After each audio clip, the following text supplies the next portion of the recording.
Hello and welcome back to your own YouTube channel H for Hindi 121 Spot the Error या फिर Sentence Improvement का ये वाला video chapter number मेरे ख्याल से if I am not wrong it should be 52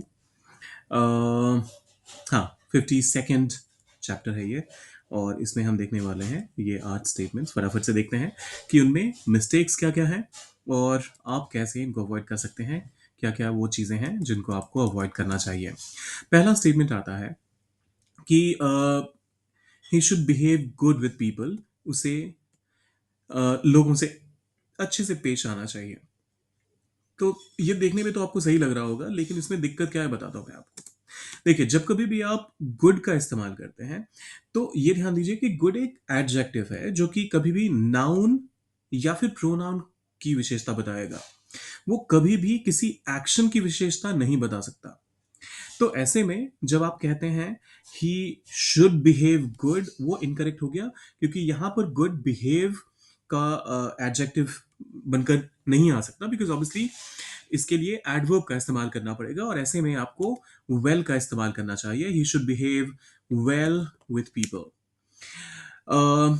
उदाहरण के तौर पे अगर आप यहां पर ये कहते हैं कि he is a good boy तो यहां पर ये सही है क्योंकि यहां पर ये गुड जो है ये बॉय की विशेषता बता रहा है similarly this is a good option यहां पर भी ये सही है क्योंकि ये ऑप्शन की विशेषता बता रहा है जो कि अपने आप में एक नाउन है लेकिन अगर मैं ये कह दूं ही प्लेड गुड तो ये इनकरेक्ट है क्योंकि यहां आप प्ले जो है ये वर्ब हो गया और वर्ब की विशेषता बताने के लिए कभी भी आप एडजेक्टिव का इस्तेमाल नहीं करते यहां भी आपको वेल का ही इस्तेमाल करना पड़ेगा तो आई होप आज ये थॉट बिल्कुल क्लियर हो गया होगा कि आपको जब अगली बार कभी भी एडजेक्टिव का इस्तेमाल करना हो और वो वर्ब की विशेषता बताने के लिए तो उसका जो सिमिलर मीनिंग एडवर्ब होगा उसका इस्तेमाल कीजिए तो ये हुआ हमारा पहला स्टेटमेंट फिर आता है वह तुम्हारे बारे में कुछ नहीं कह रही थी she was not saying anything about you अच्छा ये देखने में आपको बिल्कुल सही लग रहा होगा लेकिन इसमें क्या मिस्टेक है फटाफट से समझते हैं जब कभी भी आपको से का इस्तेमाल करना हो तो वो किसी विशेष बात को बताने के लिए प्रयोग होता है जब किसी इंसान के बारे में किसी टॉपिक पर बातचीत करने के बारे में या चर्चा करने के बारे में आपको कहना हो किसी वर्ड का इस्तेमाल करना हो तो आप टॉक का इस्तेमाल कीजिए सो आप ये कह सकते हैं she was not talking about you और यहां पर अगर आप एक दूसरा पैटर्न ये हो सकता है कि आप यहां पर सीधा सीधा सिंपल पास्ट में चले जाइए क्योंकि एक्शन जो है बताने का वो हो चुका है जो भी कॉन्वर्सेशन है वो हो चुका है उसके बाद ही तो जब मान लीजिए पर्सन ए और पर्सन बी बात कर रहे हैं और पर्सन सी को लग रहा है कि उसकी बात हो रही है तो जब वो कॉन्वर्सेशन खत्म ही हो गया उसके बाद ही तो पर्सन सी जाके मान लीजिए ए या फिर बी से पूछेगा कि क्या वो मेरे बारे में कुछ कह रही थी या मेरे बारे में कुछ कह रहा था तो कॉन्वर्सेशन तो ओवर हो चुका है ना तो ऐसे में आप ये कह सकते हैं शी डिड नॉट से एनी थिंग अबाउट यू ये भी एक पैटर्न से ही हो सकता है लेकिन अगर आपको आईएनजी फॉर्म का इस्तेमाल करना ही हो तो फिर आप कहिए she didn't okay she wasn't talking about you ठीक है फिर आता है उसे अपना काम समय पर खत्म उसने अपना काम समय पर खत्म कर लिया he has finished his work on time clearly हमें पता चल रहा है अगर आप सेंटेंस को भी ध्यान से देखें और जो हिंदी में आपको पैटर्न भी बताया जाता होगा कि एक्शन कंप्लीट हो चुका है तो ऐसे में प्रेजेंट परफेक्ट का इस्तेमाल करने का कोई सेंस बनता नहीं है आप सिंपली कहिए ही finished his work on time और आपका स्टेटमेंट सही हो जाएगा यहां पर इस पर्टिकुलर स्टेटमेंट को देखते हुए इसका कोई प्रेजेंट पे इफेक्ट दिख नहीं रहा है अगर ये स्टोरी में एक पैसेज में इस्तेमाल हो रहा होता तो एक सेकंड के लिए फिर भी मान सकते थे कि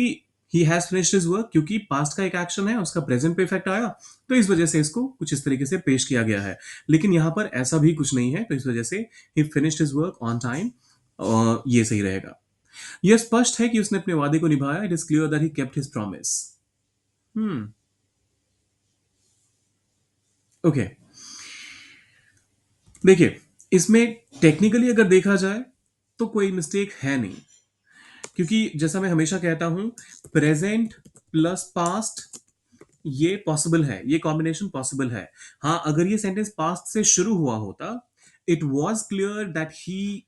कीप्स हिज प्रॉमिस, तो वो गड़बड़ हो जाती, फिर वो मिस्टेक हो जाती। लेकिन प्रेजेंट के बाद वाले क्लॉज में अगर पास्ट का इंट्रोडक्शन होता है तो उसमें कुछ मिस्टेक है नहीं। लेकिन अगर आप बहुत ज्यादा पर्टिकुलर होकर इसे कहना चाहते हैं और यहाँ पर ही केप्ट हिज प्रॉमिस के बदले he has kept his promise कहना चाहते हैं, तो वो भी चलेगा। मतलब इसमें कुछ बहुत ज़्यादा डिफरेंस नहीं आएगा, बहुत ज़्यादा कुछ मिस्टेक है नहीं, अगर आप पुराने वाले पैटर्न पे भी जाएं तो। दूसरी एक और चीज़ मैं आपको ये बताना चाहूँगा यहाँ पर कि आप अगर पास्ट में से कोई अपने एक्शंस को रिपीटेडली करता जा रहा है, जिसकी वजह से आपका एक सॉलिड थॉट प्रोसेस बन गया है कि यार ये बंदा तो अपना प्रॉमिस निभाता है, ये बंदा तो अपना वादा निभाता है, तो ऐसे में he has kept his promise का इस्तेमाल करना बिल्कुल अप्रोप्रिएट रहेगा। तो आपको कॉन्टेक्स्ट पे बहुत ज्यादा फोकस करना पड़ेगा, ग्रामेटिकली दोनों ही सेंटेंसेस सही हैं। फिर आता है मैं सोच रहा हूं कि वह इसे कैसे करेगा, I am thinking how will he do it. ये तो आसान है। आई एम थिंकिंग से शुरुआत हुई है सेंटेंस की, तो इनडायरेक्ट क्वेश्चनिंग पैटर्न या फिर एम्बेडेड क्वेश्चनिंग पैटर्न का इस्तेमाल होगा। How he will do it का इस्तेमाल होगा। I am thinking how he will do it. फिर आता है अगर वह मदद मांगता तो मैं उसकी मदद करता। अब देखिए, इसमें क्या मिस्टेक है, जब कभी भी आप सेकंड कंडीशनल का इस्तेमाल करते हैं तो सेकंड कंडीशनल में हमेशा आप सिंपल पास्ट का इस्तेमाल करते हैं, यहां पर पहले क्लॉज में। So if he asked for help I would help him, ये करेक्ट है। जो सेकंड वाला क्लॉज होता है इसमें, जो अपने आप में इंडिपेंडेंट रहता है, उसमें आप वुड का इस्तेमाल करते हैं और इफ के साथ आप हमेशा सिंपल पास्ट का इस्तेमाल करते हैं। तो आपको ये पैटर्न यहां पर फॉलो करना चाहिए। ये हाइपोथेटिकल नहीं है, आप यहां पर क्लियरली ये स्टेट करना चाहते हैं कि अगर वो मेरी मदद मांगता तो मैं उसकी मदद करता। बारिश के कारण मैच रद्द कर दिया गया, the match was cancel due to rain. अच्छा, ये देखिए, हिंदी में हम कहते हैं ना, बारिश हो गई तो मैच कैंसिल हो गया, तो या फिर मैच कैंसिल कर दिया गया, तो ये काफी हद तक उसी का लिटरल ट्रांसलेशन है। आपने जैसे ही देखा वॉज, उसके बाद आपको या तो कैंसिलिंग करना पड़ेगा, जो कि यहां पर पॉसिबल है नहीं। The match was cancelling, match खुद को तो मतलब मैच खुद कोई चीज तो कैंसिल नहीं कर रहा था, तो ये तो पॉसिबल है नहीं। मैच को लोगों ने कैंसिल किया, जो ऑर्गेनाइजर्स थे, जो टीम्स थे, जो अंपायर्स थे, जो डिसीजन मेकर्स थे, उन लोगों ने डिसीजन लिया कि ये मैच को कैंसिल कर देना चाहिए क्योंकि बारिश ज्यादा हो रही है। तो ऐसे में आप कैंसिल्ड का इस्तेमाल करेंगे। ये पैसिव फॉर्म है किसका? सिंपल पास्ट का, जहां पर होता है subject, I mean sorry object,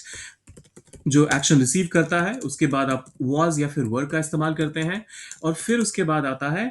third form of the verb या फिर past participle form of the verb, और फिर कोई भी एक्स्ट्रा वर्ड्स अगर होते हैं, जैसे यहां पर ड्यू टू रेन है। So the match was cancelled due to rain, एक तो ये तरीका हो सकता है। अगर आप यहां पर कोई इडियम सॉरी कोई फ्रेजल वर्ब इस्तेमाल करना चाहते हैं, तो कैंसल्ड के बदले आप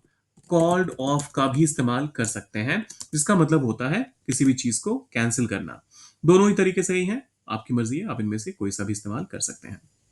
फिर आता है वह ना केवल कुशल है बल्कि मेहनती भी है। अच्छा, ये हमने डिटेल में एक बार डिस्कशन किया हुआ है। Not only he is skilled but also hard working. Okay, मैं इसका आधा पार्ट मैं करेक्ट कर देता हूं, बाकी का आधा आप करेक्ट कर दीजिएगा और उसे डालेगा कमेंट बॉक्स बॉक्स में। देखिए, सबसे पहली चीज तो ये कि नॉट ओनली बट ऑल्सो, ये फ्रेजिंग बिल्कुल करेक्ट है। नॉट ओनली के साथ आप बट ऑल्सो का ही पेयर इस्तेमाल करते हैं, पेयर बनाते हैं। लेकिन नॉट ओनली के साथ जब आप बट ऑल्सो का इस्तेमाल करते हैं, तो आपका सेकेंड क्लॉज भी कंप्लीट होना चाहिए। आप एक कंप्लीट थॉट में से दे रहा है यहां पर। So not only he skilled but also hard working. Okay, correct है। चलिए, यहां पर ये सेकंड वाले क्लॉज में अगर इसको एज इट इज भी रहने देंगे तो भी कोई मिस्टेक नहीं है, तो भी कोई चैलेंज नहीं है एज सच। आपको सिर्फ फर्स्ट वाला जो क्लॉज है उसको करेक्ट करना है, और वहां पर इन्वर्जन का रूल होगा फॉलो, जिसके अकॉर्डिंग कि जब कभी भी आप नॉट ओनली से कोई भी सेंटेंस की शुरुआत करते हैं, तो उसके बाद मैं यहां पर मेंशन कर देता हूं, नॉट ओनली से जब सेंटेंस की शुरुआत होती है तो उसके बाद पहले ऑक्सिलरी वर्ब आता है। मैं ऑक्स वर्ब लिख देता हूं यहां पे, और उसके बाद आपका सब्जेक्ट आता है। तो इस पैटर्न पे इसे बिठाइए और फिर डालिए उसे कमेंट बॉक्स में। जाने से पहले सब्सक्राइब, लाइक और शेयर करके जाइएगा। मिलते हैं जल्दी।